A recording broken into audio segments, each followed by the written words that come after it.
So play it back, Smithy, and quiet, and Marcus put out him head like this and say, yes, yes, the boss was right. The tune need a 17 there, sir.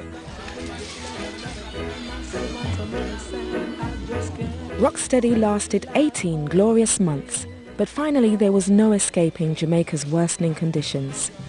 Bass lines became heavier and the subject matter more socially concerned.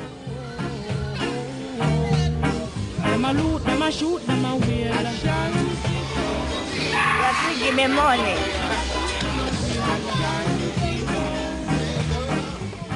And we're going to reggae now. And how we get to reggae now? Reggae is a different changing of the drum. We have the drum playing more burro-like. Oh, I don't know if you understand, like tap ta da pa da pa pa da pa da pa pa da, and change the bass pattern. If the music even slow, it make it sound like it fast. So that is the what the reggae do to the rocksteady. And that was it. Reggae, reggae, reggae, reggae, reggae, reggae.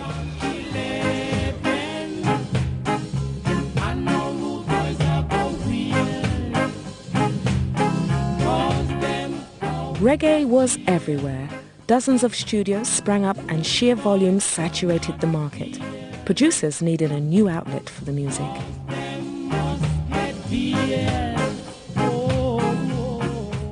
A guy was working with Island at the time named Dave Bettridge come out here and meet me, and they invite me over to England in '68, and I see what the people love.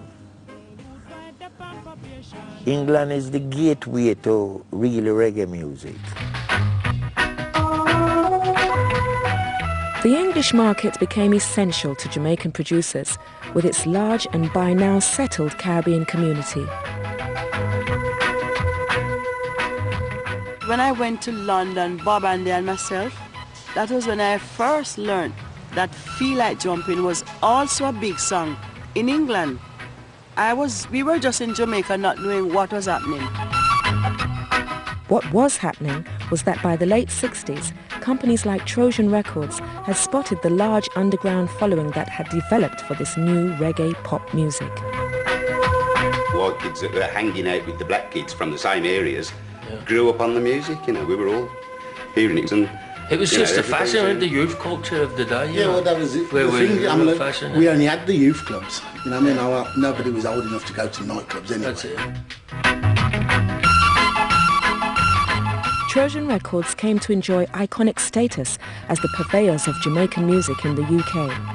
They released 2,000 singles in 7 years, initially on a fairly small scale, through specialised shops catering to Jamaicans and to white working-class youths who revelled in its danceable beat and outlaw status, the skinheads. You get kicked out of Saturday morning pictures when you're too old for it.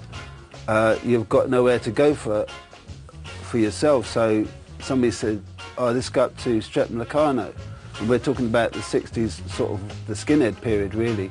And so I used to go to Strephon-Locarno and listen to music, and we didn't really dance. People did dance, but me and my friends, we used to just sort of hang back and just watch, you know, because it was all the skinhead thing, you see. And because they never played that music on the radio, so in some ways, for us, it became our music.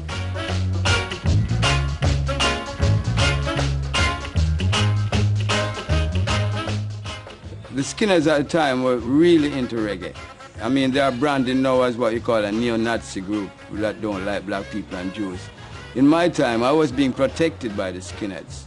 Look, I've been to a town that was like Guildford, was a racist town in my time.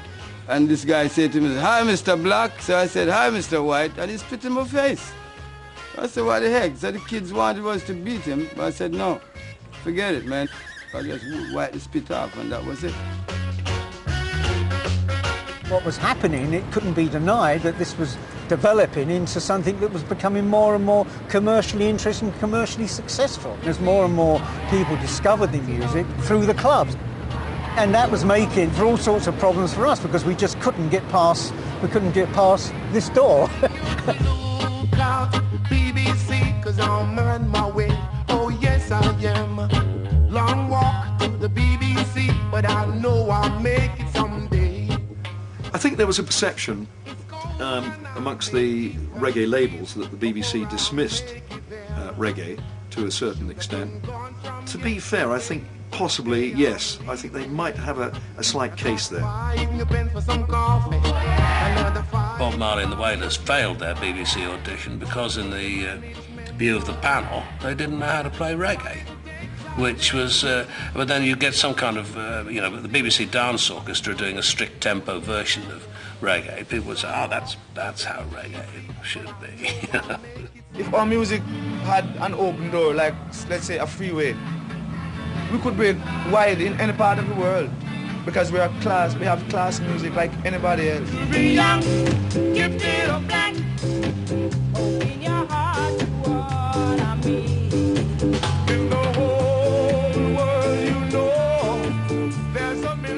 We just did that song because we were teenagers wearing afros and, you know, trying to be two conscious black people, and we said, this is a good cover song for us to do.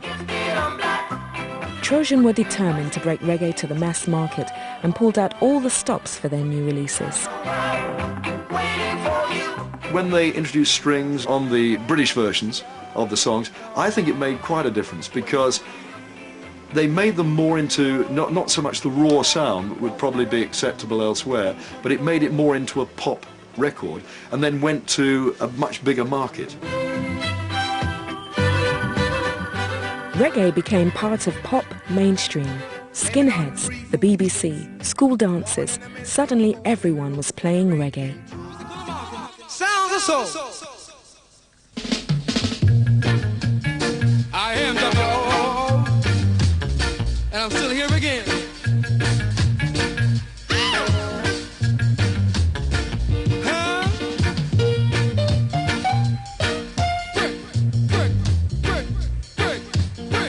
Dave and Ansel Collins went to #1, as did Desmond Dekker.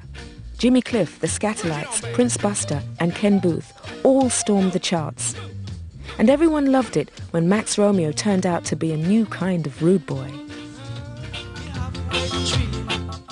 Because there was the wonderful Max Romeo Wet Dream thing, which was just such a great pop record. Obviously the lyrics, you know, you can see why they had a problem with that lie down girl, let me push it up, push it up. Lie down, girl, let me push it up, lie down. I try to explain, I say, look, man, it have nothing to do with sex. I'm talking about my house leaking here. Me and my lady sleeping in bed, rain falling, the roof is bloody leaking. She's getting up to plug the leak, and I'm saying, lie down, girl, I'll push it up. They didn't buy that. The last couple of years of the 60s were a reggae explosion, and by 1969, Desmond Dekker was filling Wembley like visiting royalty.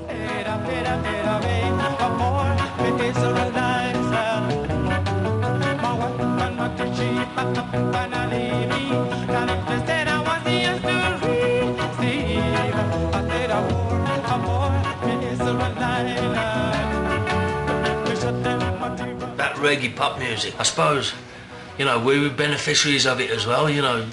The doors had been opened and people have been softened up enough to start listening, you know. The music of downtown Kingston had not only conquered Jamaica, but made it to the heart of the old colonial masters, and there was still a great deal further to go. Oh, we gotta do all things. Everybody got to rock.